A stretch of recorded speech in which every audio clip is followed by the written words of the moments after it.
dan invasi ke Jawa pada tahun 1292. Saat penaklukan ke Tanah Jawa tahun 1292 ini, Tanah Jawa diperintah oleh Raja Sri Kartanegara dari Kerajaan Singasari.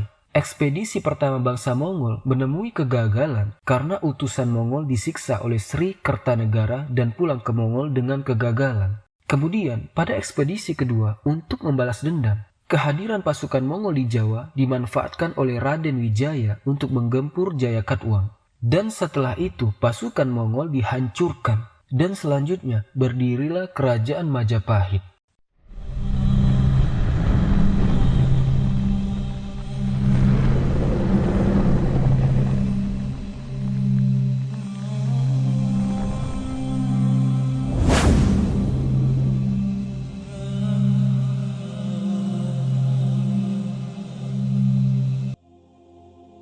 A'udzubillahiminasyaitonirrajim. Bismillahirrahmanirrahim. Assalamualaikum warahmatullahi wabarakatuh. Alhamdulillahi wahda, wassalatu wassalamu ala rasulillah. Sahabat Ferry Channel, rahimakumullah.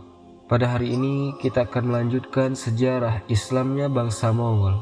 Pada episode kedua serial Islamnya bangsa Mongol kali ini, kita akan menyingkap bangsa Mongol sepeninggal Genghis Khan. Kita semua tahu bahwa bangsa Mongol mengalami puncak kejayaannya pada era Genghis Khan, di mana bangsa Mongol berhasil menaklukkan negeri-negeri besar dan kuat di sekitarnya. Tapi, bagaimanakah kondisi bangsa Mongol sepeninggal Genghis Khan? Ikhwata, kita akan mengungkap berbagai sudut tentang kekaisaran Mongol pasca Genghis Khan, dan juga sudut kepribadian dan kepemimpinan dari anak-anak pewaris Genghis Khan sebagai pemimpin besar. Semasa hidupnya, Genghis Khan benar-benar menyiapkan anak-anaknya untuk memiliki kemampuan menjadi pemimpin bangsa Mongol untuk melanjutkan kepemimpinannya. Di dalam masa kepemimpinan Genghis Khan, anak-anaknya diberikan tugas-tugas kenegaraan yang sangat vital dan sangat menentukan arah kerajaan Mongol Raya. Kepada anak sulungnya, Jochi, Genghis Khan mempercayakan kepadanya untuk memimpin urusan pelatihan perang serta penataan dan pengaturan istana kekhanan. Sedangkan anak keduanya yaitu Chagatai dipercayakan memimpin urusan peradilan, mengawasi pelaksanaan hukum dan perundang-undangan Mongol yang ditetapkan oleh Genghis Khan sendiri, serta juga menerapkan sanksi dan hukuman bagi siapa yang melanggarnya. Untuk anak ketiganya yaitu Ogedei, dipercaya Genghis Khan untuk memimpin urusan finansial dan administrasi kekaisaran Mongol, serta mengatur semua keperluan Khan Mongol. Dan kepada Tolui, anak bungsunya, Genghis Khan mempercayakan kepadanya untuk memimpin urusan pertahanan negara dan persiapan pasukan. Hingga kemudian, Tolui dikenal dengan sebutan sebagai The Great Noyan atau Panglima Besar Mongol. Genghis Khan juga melihat bahwa cara terbaik untuk melatih putra-putranya pada fungsi dan tanggung jawab adalah dengan membagikan kekuasaan kekaisarannya pada mereka saat dia masih hidup. Jochi sebagai anak sulung mendapat bagian untuk memerintah di wilayah yang terletak antara Sungai Irtis hingga dataran rendah bagian selatan Laut Kaspia. Wilayah ini ikhwata dihuni oleh bangsa Turki Kipchak atau Kabzak yang sering disebut gerombolan emas, karena tenda yang mereka gunakan biasanya berwarna emas. Wilayah inilah yang kemudian dikenal sebagai Golden Horde. Namun, karena Jochi lebih dulu meninggal daripada Genghis Khan, maka wilayah yang sudah dijatuhkan untuk Jochi diberikan kepada anaknya, yaitu Batu Khan, yang dikenal memiliki perasaan yang lembut dan gaya bicara yang santun serta pemikiran yang tajam. Batu kemudian juga diangkat sebagai kepala rumah tangga istana, dan dia berperan penting dalam menengahi perselisihan yang terjadi akibat perebutan kekuasaan di istana kekaisaran Mongol. Sedangkan anak kedua yaitu Chagatai, dia mendapat bagian untuk memerintah daerah kekuasaan Mongol yang meliputi wilayah Uighur, Transoxiana, Kashgar, Balkh, dan Ghazna. Nah, anak ketiga ini, Ogedei, mendapatkan keistimewaan lebih daripada yang lain, karena dia dijadikan sebagai putra mahkota yang akan meneruskan kekuasaan tertinggi Mongol setelah meninggalnya Genghis Khan. Dia tidak diberi banyak wilayah kekuasaan kecuali hanya terbatas pada wilayah pegunungan Tarbajaye, daerah di pesisir Danau Alagol, daerah di sisi Sungai Yamil yang semuanya terletak di bagian barat Mongolia. Dan Tolui sebagai anak bungsu sekaligus panglima besar Mongol, dia mendapatkan wilayah kekuasaan di daerah asal Genghis Khan dan nenek moyangnya yang mencakup wilayah Sungai Kerulen, Sungai Onon, Sungai Arkon, dan ibu kota Mongol Karakorum. Kemudian ikhwata, setelah Genghis Khan wafat pada tahun 1227, apa-apa yang sudah dipersiapkan oleh Genghis Khan tentang suksesi kepemimpinan Mongol benar-benar dijalankan. Meski demikian, sempat terjadi kekosongan jabatan Khan Agung selama 2 tahun. Sampai akhirnya dilakukanlah proses pengangkatan Khagan yang baru. Karena adanya kekosongan kepemimpinan Khagan yang baru tersebut, maka diangkatlah Tolui sebagai kaisar interim yang bertugas memimpin kekaisaran hingga terpilih, dan diangkat Khan Agung yang baru secara resmi. Kekosongan kepemimpinan Khan Agung baru selama 2 tahun ini disebabkan karena OGD pada awalnya menolak dan mengundurkan diri dari penobatan sebagai Khagan Mongol Raya. OGD beranggapan bahwa dia tidak memenuhi syarat untuk menduduki jabatan Khan Agung tersebut. Dan dia menganggap bahwa Tolui adiknya yang lebih pantas menjabat Khan Agung. Hal tersebut dikarenakan Tolui lah yang selama ini selalu menemani Genghis Khan dalam setiap perjalanan siang dan malam. Dan diyakini juga Tolui paling memahami hukum tata negara dan perundang-undangan Mongol. Tetapi semua saudara dan kerabat istana Mongol menolak semua alasan OGD dan mengatakan tentang wasiat dari Genghis Khan tentang suksesi kepemimpinan Mongol yang harus dijalankan. OGD akhirnya menerima penobatannya sebagai Khan Agung Mongol pada tahun 1229. Chagatai menggamit tangan kanan OGD sementara Tolui memegang tangan kirinya untuk kemudian mereka bersama-sama menuju singgasana Kekaisaran Mongol. Setelah resmi menjabat sebagai Khan Agung Mongol, OGD memerintahkan kepada pejabat-pejabat Mongol untuk menyempurnakan invasi yang sudah dimulai ayahnya. OGD pun segera membentuk pasukan perang yang diperlukan untuk menyerang wilayah Iran, Eropa, wilayah Cina, dan wilayah-wilayah Islam lainnya. Selama masa kekuasaannya, OGD juga berhasil membuat sistem manajemen pemerintahan yang baik berdasarkan Kitab Ilyasa, Undang-Undang Dasar Mongol yang dibuat oleh Genghis Khan. OGD juga mendirikan sekolah-sekolah untuk menelurkan bibit pemuda masa depan yang memiliki cukup pengalaman dan pengetahuan. OGD juga dikenal memperlakukan kaum muslimin dengan baik dan memberikan kebebasan kepada mereka untuk beribadah sesuai keyakinannya. Berbeda dengan kakaknya Chagatai yang sangat keras dan benci terhadap kaum muslimin. Satu keburukan dan kelemahan yang dimiliki oleh OGD adalah dia ini tidak bisa melepaskan diri dari meminum arak. Setiap saat dan setiap waktu, OGD selalu memuaskan diri dengan meminum arak dan mabuk-mabukan. Kebiasaan buruk tidak bisa lepas dari meminum arak inilah yang semakin hari semakin melemahkan tubuhnya dan menjadi sebab kematian OGD. Ketika pasukannya sedang berperang di daratan Eropa, pada suatu malam, OGD, dia sangat berlebihan meminum arak dan tidak ada yang bisa menghentikannya mabuk-mabukan. Kemudian, OGD menemui ajal saat tertidur tak sadarkan diri setelah mabuk berat oleh arak yang diminumnya malam itu pada tahun 1241. Sepeninggal OGD, keadaan bangsa Mongol mengalami sedikit kekalutan. Banyak pendapat bermunculan tentang siapa orang yang berhak menggantikan OGD duduk di singgasana Khan Agung Mongol. Sekelompok keluarga istana Mongol dari wilayah Golden Horde tidak sependapat kalau Khan Agung selanjutnya dari salah satu keluarga OGD. Di sisi lain, anak kedua OGD yaitu Khuden sangat berminat menggantikan ayahnya sebagai Khan Agung Mongol. Sebagian besar pejabat istana mengingatkan tentang wasiat OGD yang menyebutkan bahwa pewaris tahta Khan Agung selanjutnya adalah cucunya yang bernama Siremon. Di sisi lain, adik kandung Genghis Khan yaitu Temuge Ochigen, dia juga berminat untuk menduduki kursi Khan Agung. Setelah melalui serangkaian pendekatan dan lobi-lobi yang matang, akhirnya Toregene, yaitu istri OGD, dia berhasil meyakinkan semua keluarga kekaisaran untuk menjadikan Guyuk Khan, yaitu anak pertama OGD, sebagai Khan Agung Mongol yang baru.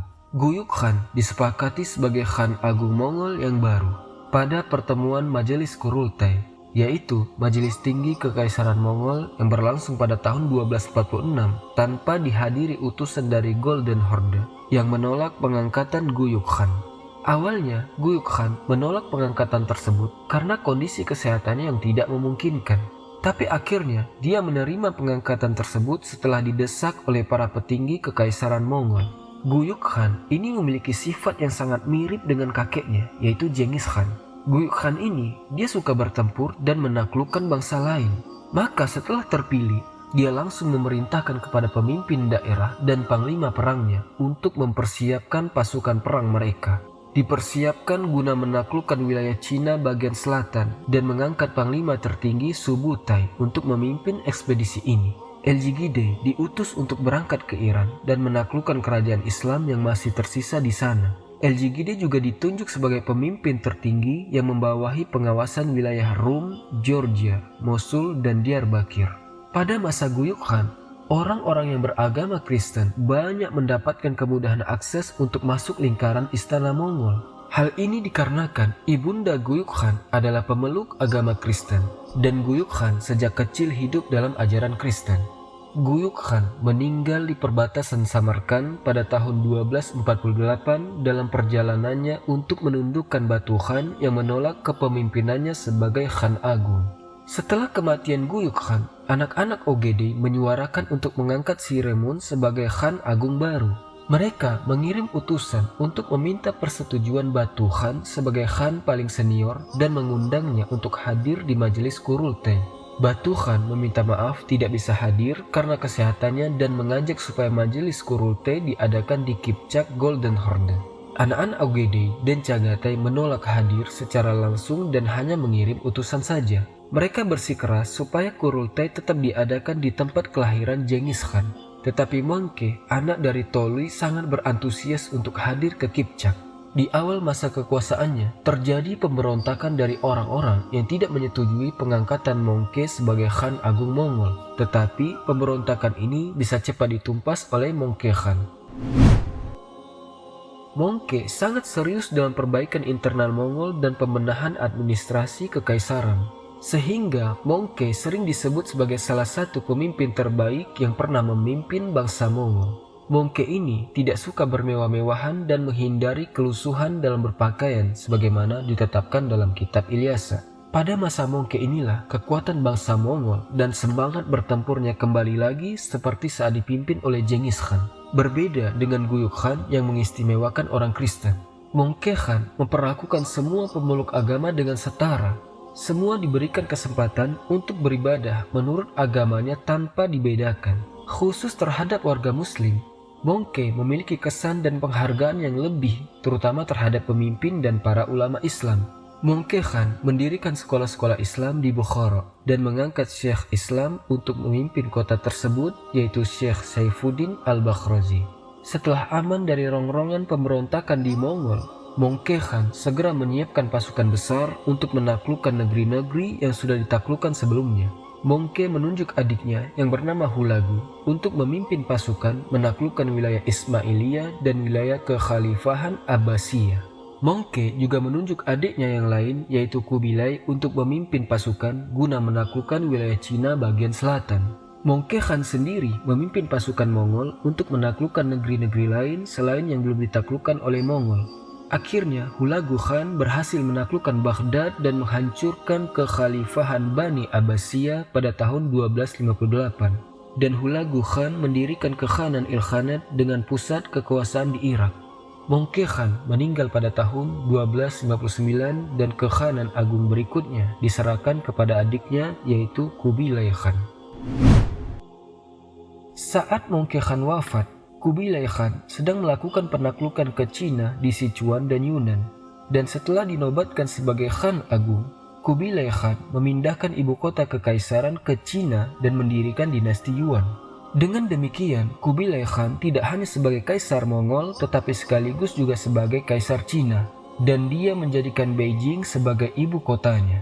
Pada saat itu, kerajaan Mongol mencapai zaman keemasannya, di mana pedagang dari Cina dapat pergi berdagang di Eropa dengan aman. Marco Polo dari Italia tiba di Cina pada masa dinasti Yuan dan pernah dijadikan gubernur oleh Kubilai Khan.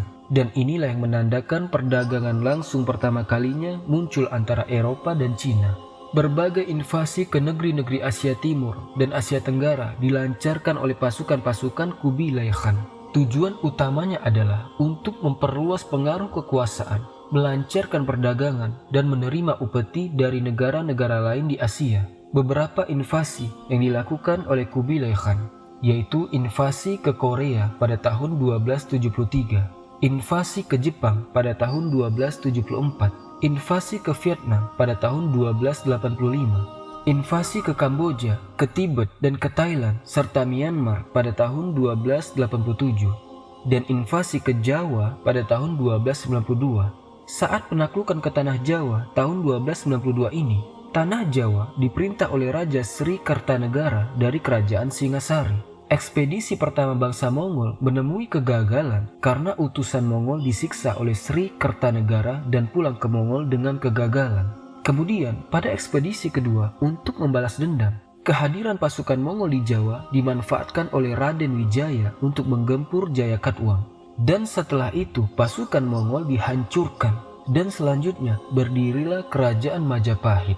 Kubilai Khan wafat pada tahun 1294 di Khanbali. Selanjutnya, Kekaisaran Mongol diteruskan oleh Temur Oljaitu Khan yang merupakan cucu Kubilai Khan. Oljaitu Khan seorang kaisar yang memerintah dengan baik dan berhasil memantapkan struktur kekuasaan dinasti Yuan untuk beberapa dekade selanjutnya. Dia memerintah Mongol hingga tahun 1307, dan sepeninggal Oljaitu Khan berangsur-angsur Kekaisaran Mongol mengalami kemunduran. Di antara sebabnya, karena terjadinya perubahan kekuasaan di antara para pewaris kekaisaran. Hal inilah ikhwata yang menjadikan kekuasaan Mongolia semakin melemah. Dan puncak kelemahan Mongol terjadi pada tahun 1370, pada saat kekuasaan Kaisar Mongol Togan Temur disingkirkan oleh Kaisar Ming. Maka pengaruh mereka di wilayah non-Tiongkok menjadi pupus sama sekali, dan berakhirlah kekuasaan dinasti Yuan. Selanjutnya ikhwata, kita masuk kepada Khan Mongol pertama yang masuk Islam, yaitu Berke Khan. Semoga sejarah peradaban Islam ini memberi manfaat. Subhanakallahumma bihamdika asyhadu an la ilaha illa anta astaghfiruka wa atubu ilaik. Wallahu taala alam. Assalamualaikum warahmatullahi wabarakatuh.